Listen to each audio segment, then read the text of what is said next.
Welcome back, brothers and sisters. I am Braden. This is Langley Outdoors Academy, the place where we not only tell you what's going on in the gun world, but we also tell you how we're going to fix it.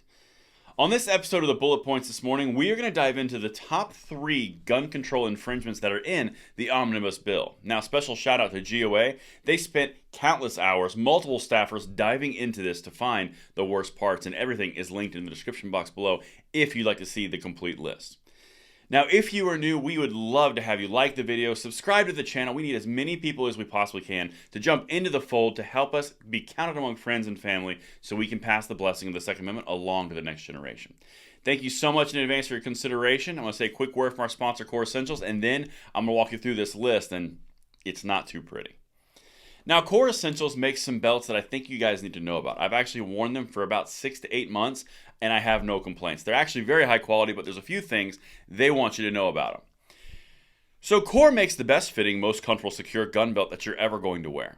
A hidden track with over 40 size positions that you can adjust on the move, the result is a perfect fit. The stiff Power Core center provides total support for your firearm and keeps it completely secure. Made with the best quality materials and warranted for a year, it's something you might want to check out, and there's a link in the description box below. Thank you so much to Core for making this content possible, but now let's dive into these 3 things that I need you guys to know about and spread out, because this is the stuff that, make no mistake, is right at the feet of McConnell. This is at his feet. This is his choice. All right, let's keep going. Gun control in fiscal year 2023 omnibus appropriations. In my personal opinion, omnibus bills are basically a big bunch of crap that they pile into a bunch of... It's a bunch of individual pieces of crap that they pile into one big piece of crap, and they pass it hoping that no one will look at it. I think they should be illegal. They're not going to be, but personally, that's my own opinion. You guys can let me know in the comments if you agree. But here is the complete list. As you can see, GOA has picked out 12 different items, and again, everything's linked if you want to dive in, but I'm going to hit you my top 3 that concern me the most. The first one is something that we've seen coming for a long time between Biden and Schumer adjusting and asking for more money for the ATF over time. They requested a 13% budget increase from the prior year. Well, they got 14%. I don't love that, specifically with the past actions of the ATF. I don't like the direction they're going, and giving them 14% a budgetary increase can't be great. Check out some of the things that they did here. So they've got, let's see, $54.8 million for current services adjustments, program changes of $123.2 million, budget request of $1.732.5 million, 5,776 positions, 85 attorneys, 2,700 agents. Here's what they got.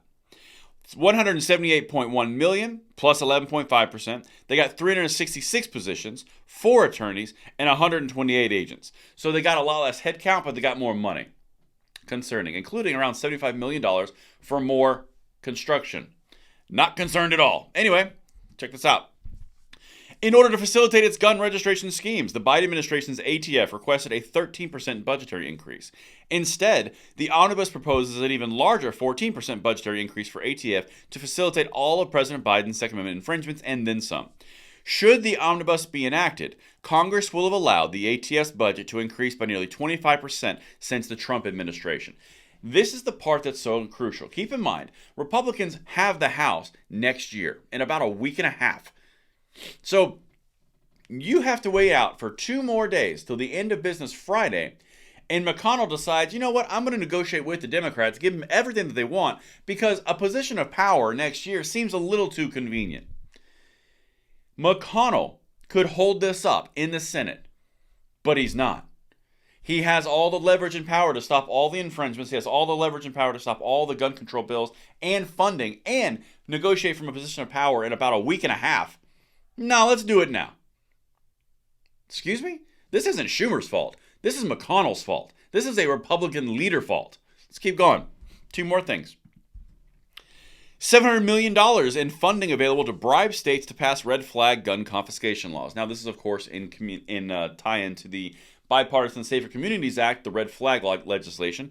Now, there's an important piece here. Yes, there's $700 million in funding available, but you have to understand that according to the Bipartisan Safer Communities Act, you have to have due process in any kind of money taken by the federal government. So while I am not crazy around $700 million in funding being allocated to red flag laws for states, I am interested to see where this is going to go from California, Chicago, and New York, because they actually have to dumb down their red flag laws in order to actually get this money.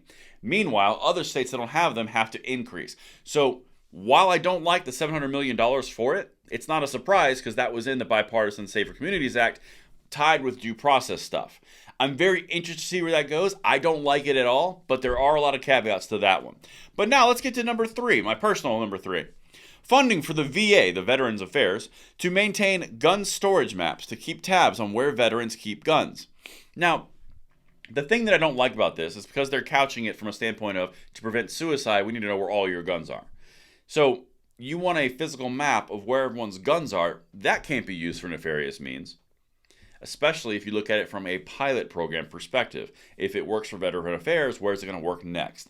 That's the part that I don't like about this, other than the obvious, we don't need to be telling the federal government where every single firearm is, #registry.